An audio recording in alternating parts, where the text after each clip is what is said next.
when I do the work, I feel people at such a deep level. Usually it's not allowed in normal social, the sort of the social mask that people usually put out into the world. So I think that was there during those experiences. I remember feeling it in a lot of different ways. I think that's what got me interested in psychology, but there's a lot about life. In Buddhism, they say joy and suffering are the twins. Bittersweet, yeah. And what we've learned in the work from that soul level is the soul is sort of this deeper presence than positive or negative or joy or suffering. So the soul is this place where you can hold it.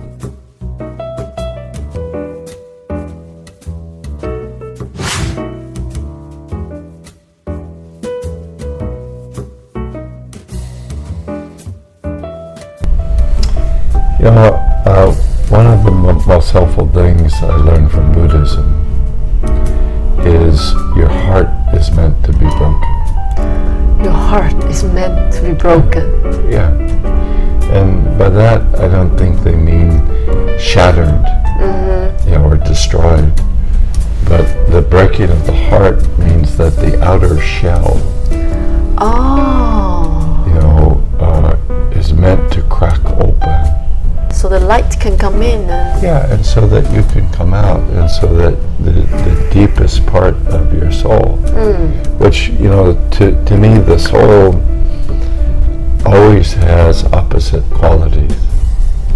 And on the one hand, it's so resilient. People go through such deep challenges, and it's amazing to see people's resilience, that they get through it and then they come back up and they come back into life. That's the one side. But the other side, the soul is almost unbearably delicate. Almost unbearably. So to feel creative, to feel happy, to feel yourself completely enjoying life, that vulnerable part of you has to touch life. That's a skill. We're taught to hide our vulnerability. If we do it, we'll get exposed, and we'll get hurt, and we'll get destroyed.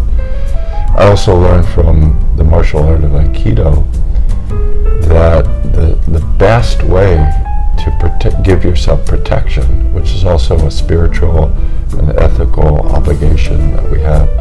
We've been given this precious, precious life, and we have to care for it, is to actually extend your chi out into the world. And when you extend that out, is that then you have this space around you. So I think we're taught usually to keep your tender heart inside and keep it walled off.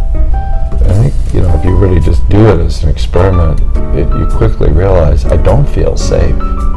If I have to hide, if I think that if you touch me or see me, then I will be destroyed, that doesn't really create safety. So I think the important thing is to live life deeply as much as you can.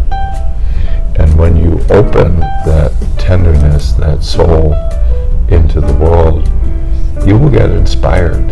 You will feel alive. You will start feeling what your calling is. You need to connect to the world for any of that stuff to happen. So that's what I always encourage. And then the question is, how do you practice self-care to be able to do that? And it's difficult because the first half of our life, the care that we need, the protection, the safety, it's really for other people, our family, our parents, because we can't do that for ourselves as kids. And a lot of times we didn't get it in the way that we needed it. So we just sort of checked out or shut down.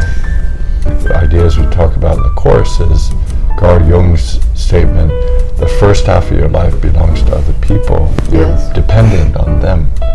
But the second half belongs to you. And so you say, well, I want to live my life fully. I want to live this really creative life.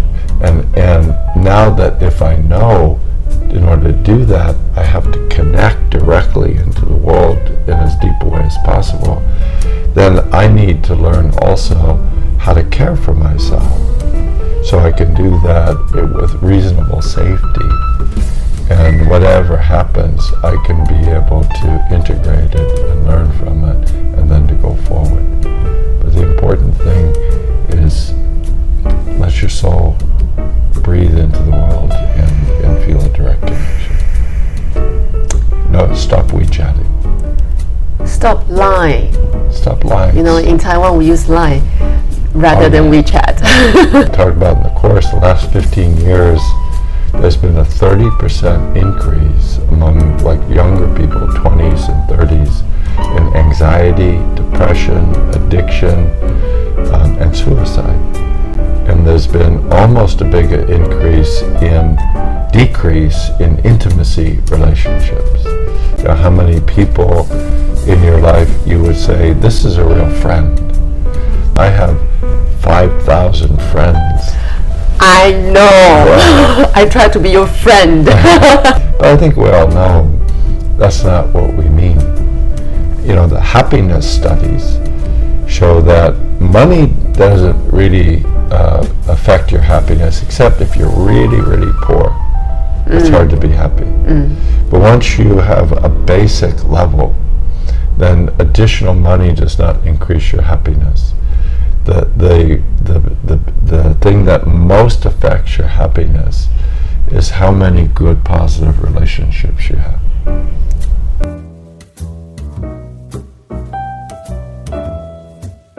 Support system. Yeah, support system, people that you know love you. Resources, community. That you can talk with, that you stay connected with. You know, that what I was saying, the key is connection to life. Some part of that is to have at least a few really good friends that you can share pretty much anything on. You can be honest and you can share yourselves with each other. You can show your vulnerability in front of them.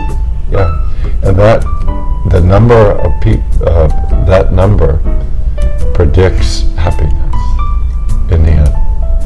It's how many, what sort of base support did I have in my life? I've got all these other things. I have ambition, I have my career, I've got, you know, people I just hang around with, acquaintances, but that base is what allows you to keep coming back to this place underneath the mind, the ego mind that's always worried, do you love me, or how do I have to perform to get you to like me? And then you can live more authentically, and then you can live more deeply and more creatively. Okay, thank you very much. You're welcome. 那我们今天访谈就到这里啦。我相信大家都很不过瘾，要瞧到大师时间真的很难。我希望下次明年还可以再访谈他。I said that I hope next year I can still interview you with another 2 questions. Thank you very much. Thank you. 谢谢大家。Good luck to all of you. Good luck. 那如果喜欢我们的影片的话，赶快留言给我们哦，按赞哦，分享哦，谢谢大家，拜拜。拜拜。